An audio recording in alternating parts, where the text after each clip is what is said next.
ওসমান, আমি মনে করি সে বিড়াল, এখন সে দেশে নাই। বাঘ, সে যদি বাঘ হতো, প্রকৃত বাঘ, তাহলে তো সে দেশে থাকতো।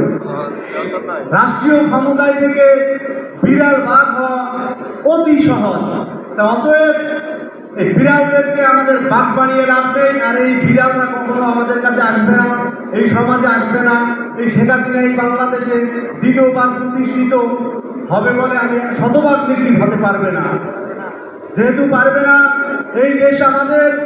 আপনাদের দেশনেত্রী বেগম খালেদা জিয়া বলেছেন, এই দেশের বাহিরে আমার কোনো ঠিকানা নাই।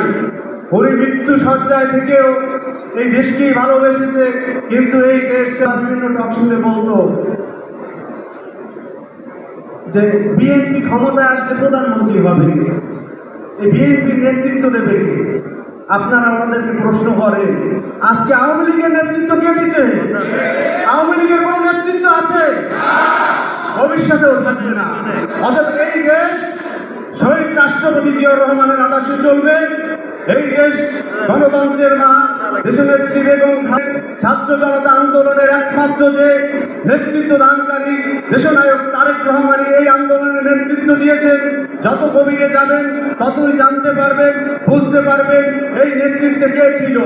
অতএব আমরা আগামী দিনের সুন্দর ভবিষ্যৎ কামনা করে আমি আমার সংক্ষিপ্ত বক্তব্য এখানে শেষ করছি। বাংলাদেশ জাতীয়তাবাদী যুব দলের নেতৃবৃন্দ, বাংলাদেশ জাতীয়তাবাদী স্বেচ্ছাসেবক দলের নেতৃবৃন্দ, বাংলাদেশ জাতীয়তাবাদী ছাত্র দলের নেতৃবৃন্দ, সকলের কাছে আকুল আবেদন, আমরা আগামীর পথকে পরিচ্ছন্ন করব এই আশাবাদ ব্যক্ত করে আমি আমার সংক্ষিপ্ত বক্তব্য শেষ করছি। আল্লাহ হাফেজ। বাংলাদেশ জিন্দাবাদ। শহীদ রাষ্ট্রপতি জিয়াউর রহমান অমর হোক। দেশনেত্রী দেশমা বেগম খালেদা জিয়া জিন্দাবাদ। তারুণ্যের অহংকার দেশ নায়ক তারেক রহমান জিন্দাবাদ। সকলকে ধন্যবাদ। আসসালামু আলাইকুম।